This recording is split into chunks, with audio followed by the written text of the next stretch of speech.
Relax. It's ASMR. Hey, come on in.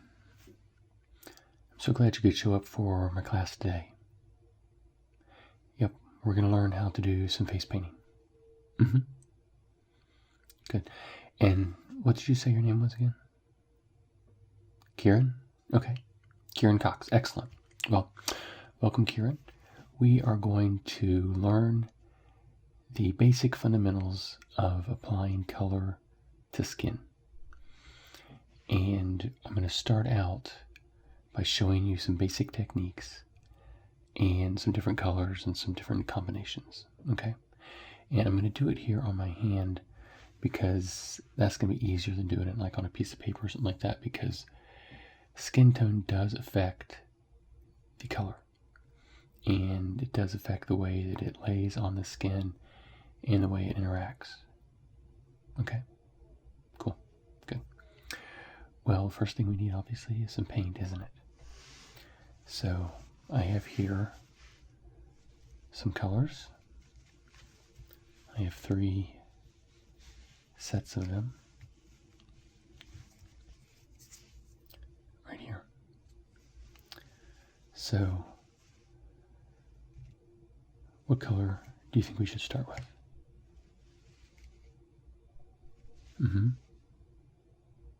Okay.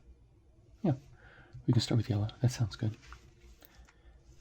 It's a nice, bright, happy color, isn't it? I'm going to put this right here.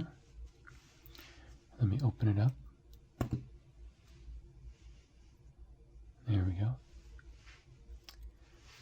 Now, the next thing we need is some brushes. So here we have a large brush,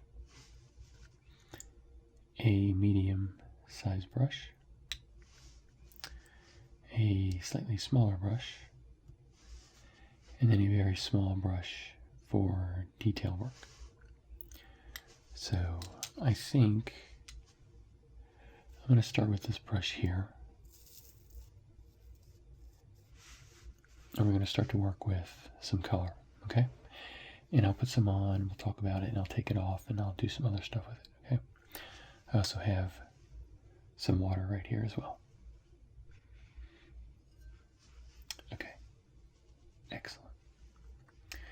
Well,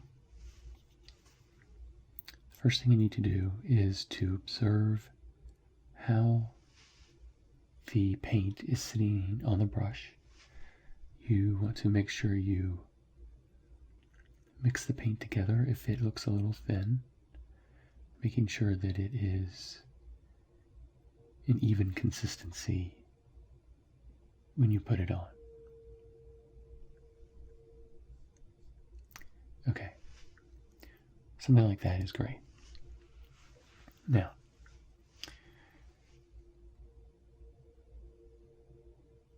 you'll notice that it goes on the skin pretty smoothly, pretty evenly. It takes a few strokes,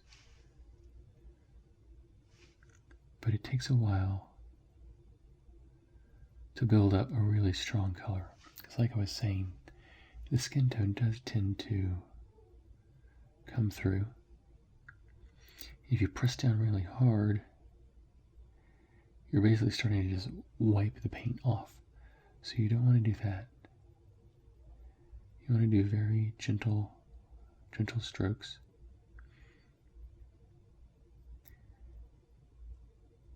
And clean up the edges a little bit. I have a piece of paper towel here I'm going to work with. There we go. Take off some excess paint.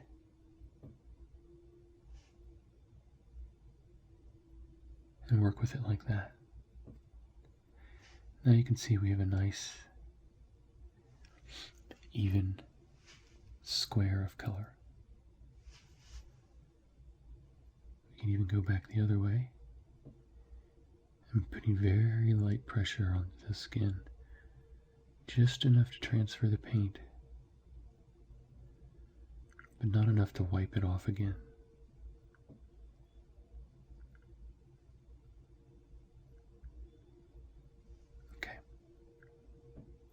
So now, that's using the flat of the brush. We can also use the thin edge of the brush, and we can create lines like this. And you don't want to be afraid to go back over a little bit to make sure that you evenly distribute the paint. You can even do little stippling motions like this. You can stipple it down the line here. And what that stippling does is helps distribute the paint. That helps give you a more consistent color. Now this paint doesn't take a whole lot of time to dry.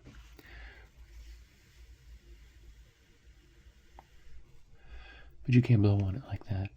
Although I would not suggest blowing in your client's face.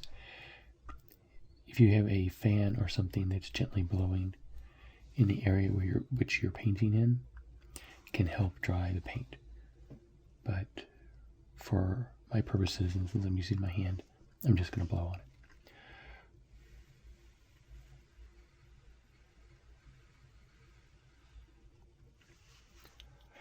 There we go.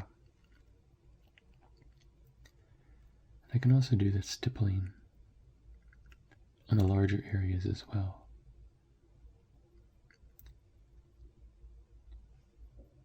Just stipple it like that, gently moving the brush back and forth,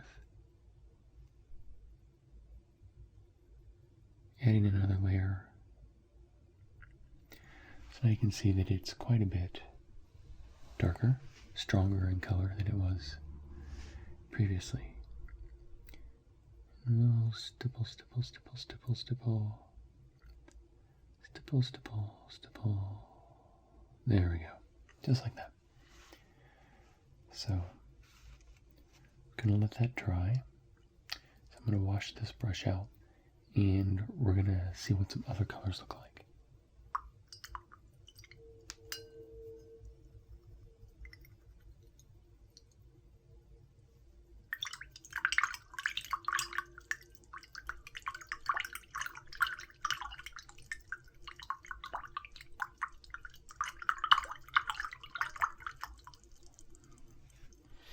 There we go. Make sure we get all of the old color out.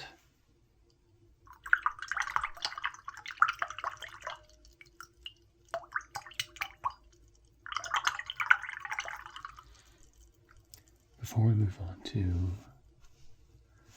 a new color.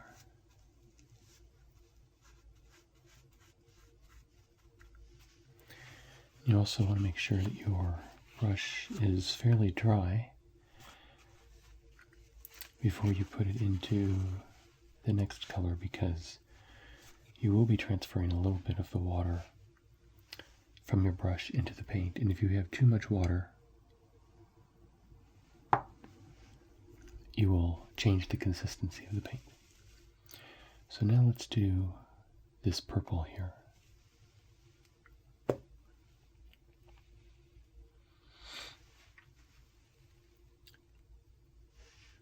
Again, we want to mix it up. Make sure we get an even consistency.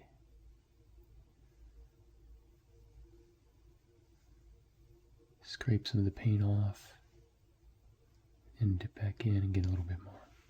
Okay. Now what we're going to do is we're going to create another line right in between these two things here.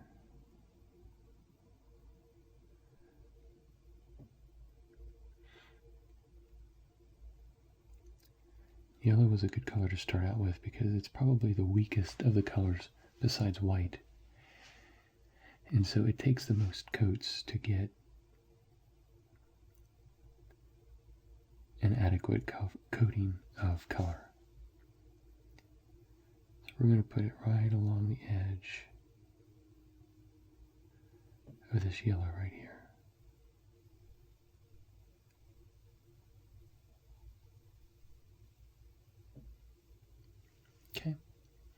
Now that we have a nice base, we can do the stippling again. And the stippling also helps you control the shape a little bit as well.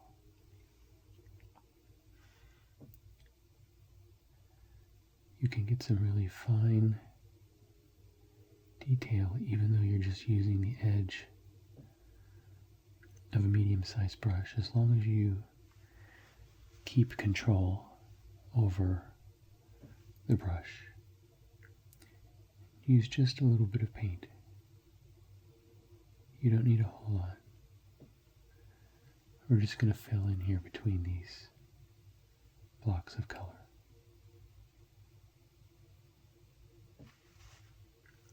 Okay. Stipple, stipple. I like to make clean lines here, so I'm going to stipple all the way over to the corner. There we go. Do a little bit more up here.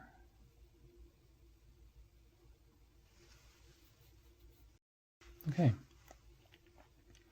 And yellow and purple are also a very pleasing combination, very striking.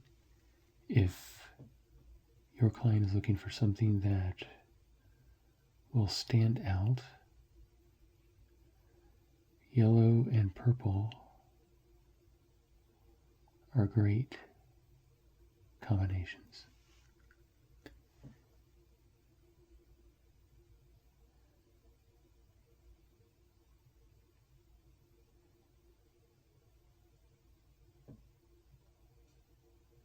Just draw around the edge like that a little bit.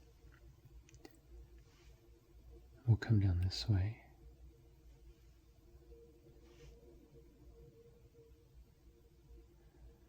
I do have to deal with a few hairs here, which if you are face painting children, that will not be an issue. But you may get some adults, and even the women can have the occasional hair on their face, so I tend to try to just paint as if they aren't there, unless there's a whole lot of it. That can present its own challenges, to be sure. Okay, so we're just doing shapes, nothing major here. So I'm going to wash out this color.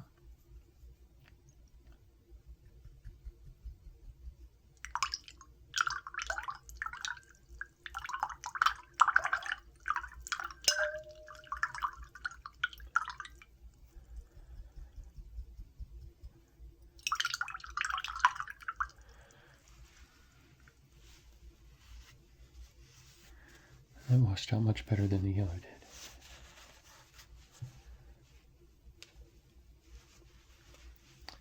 Okay. So now I'm going to switch to the small brush right here, and we're going to put in some details. So I'm going to use the black, and I'm going to show you how,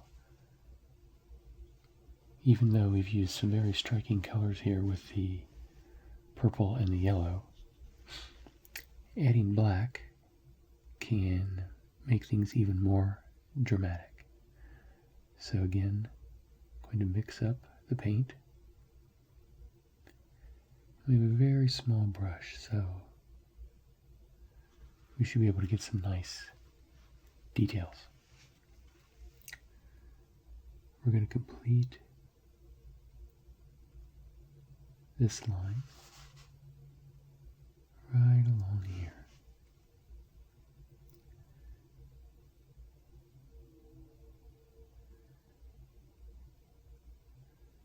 There's that pesky hair again.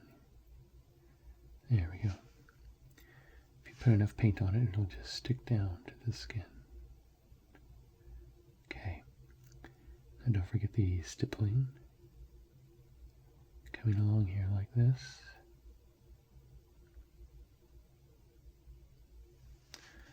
Okay. Now this yellow line here can kind of get lost, even though we went over it quite a few times. But if we outline it in black, it will show up much better.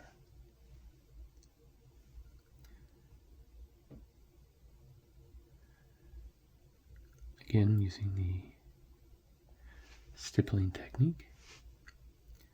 Stipple, stipple, stipple, stipple, stipple,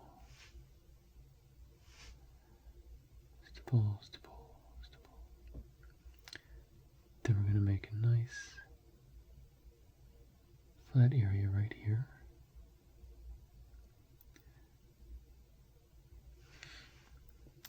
And we're going to do the same on this side because the black is such a strong color. We can actually move it over top of the yellow and it'll cover it up quite nicely.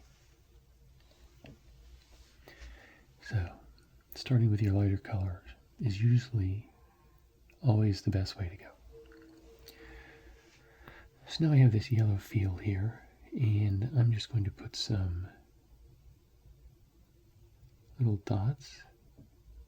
Try to make them consistent in size.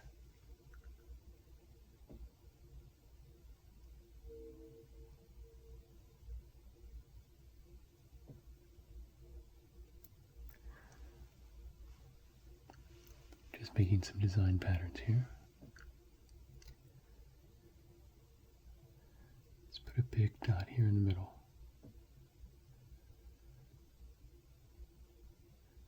Start moving it around to draw the general shape. And then use the stippling to fill it in.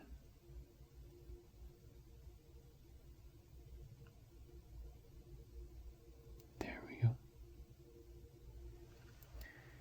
And now let's see if we use just the very edge of the brush all along the flat end of it. And we touch it very gently to the skin. Kind of like in one big stipple motion. We should be able to draw a nice little line exactly where we want to place it.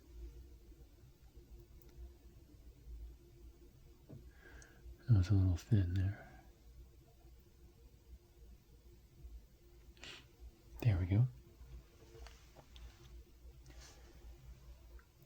So you can see with just 3 colors we can get quite a nice dramatic design.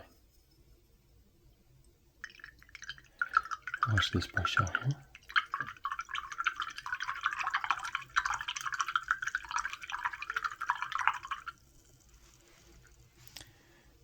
Wipe it on the paper towel.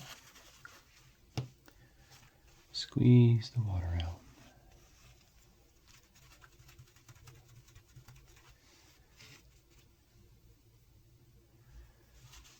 Okay.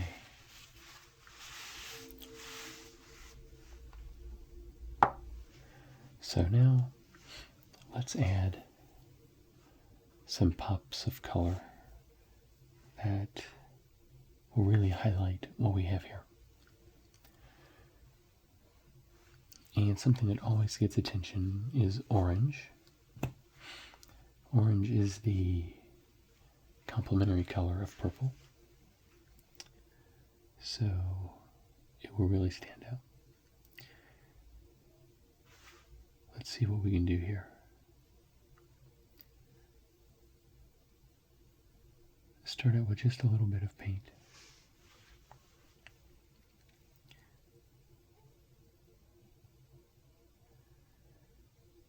Notice how I'm curving the brush as I move it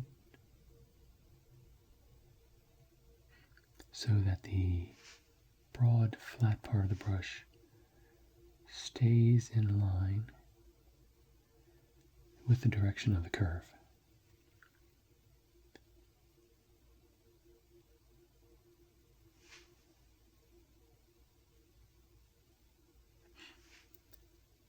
This will generally be easier if you're painting someone's face. You can use two hands to steady your brush. I'm obviously just using one, so now let's draw another arc just like that. This orange paint is doing pretty well. And again, the pressure is just very light. Barely really even touching the skin with the brush. Mostly just letting the paint flow out of the tip of the brush onto the skin.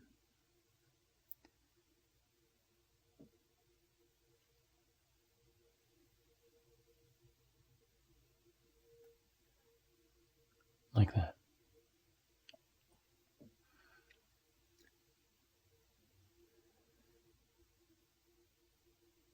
We're going to put some dots down.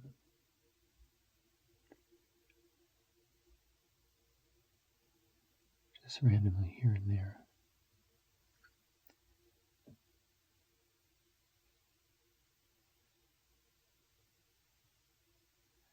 There we go.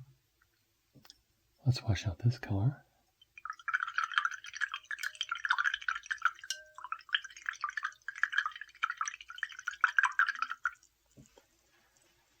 Dry it off. We're going to put the orange away.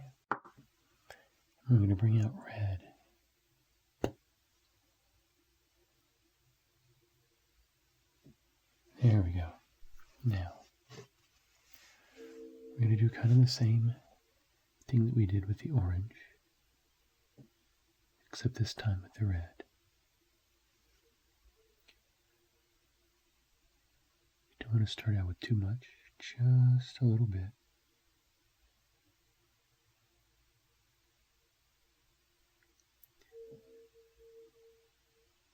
That looks really good.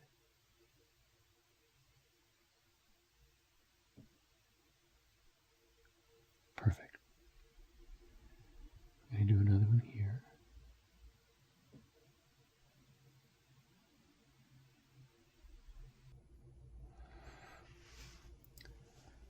So let's just finish up this design here a little bit. Add a few more dots. Just like that.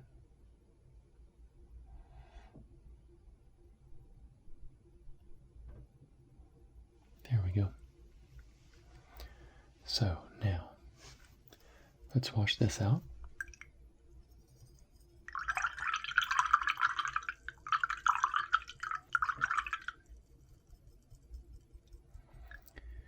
Now the one thing you may want to watch out for is the colors you use on different colored skin. You will have a more dramatic effect if you use contrasting colors. So for instance, if you have someone who has darker skin, using darker browns or even solid blacks can be used for subtle tones but not for contrasts. And conversely, if you have someone with fairer skin, like this, using these lighter colors and even white can again be used for nuance, but not for contrast. So if you have someone who has very dark skin, you can use white to great effect.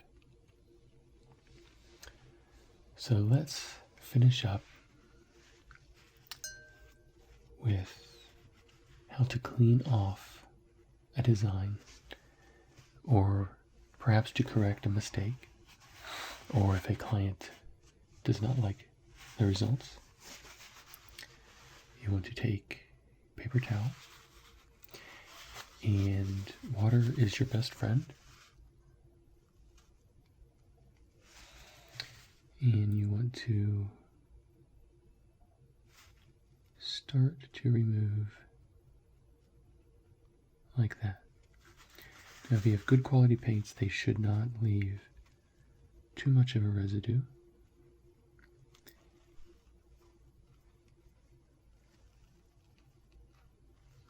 Although sometimes different colors will leave different stains, but they shouldn't be too noticeable. So you can see the water just kind of loosens up the paint, and you can even go in, and if you're very careful, remove specific details.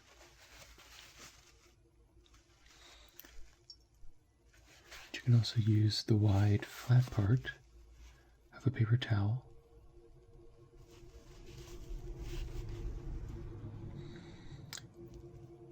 You want to soak it in water. Let the paint get wet. And then just drag over the skin like that. Blot it dry. And then come back in with a little point of towel. You can see that it comes off quite nicely.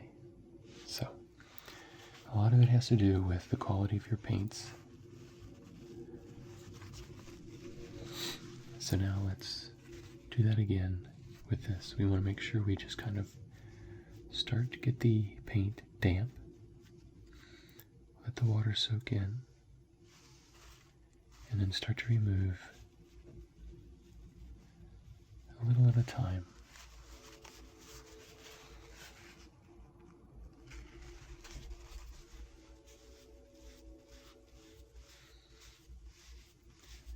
You don't want to get the skin so wet that it is dripping, because that may make an even bigger mess.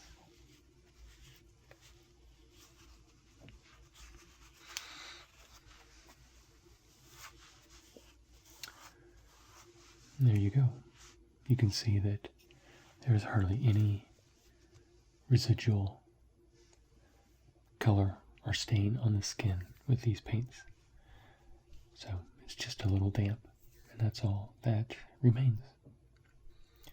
So thank you for taking this little demonstration, Kieran, and I hope you enjoyed it, and I hope that you sign up for a more advanced class, which we will be holding, where we'll actually be talking about doing designs on different faces, different face shapes and sizes, and what works best for kids versus adults, things like that. So, I hope you enjoyed it, and I hope you learned a lot. And I'll see you in our next class, okay?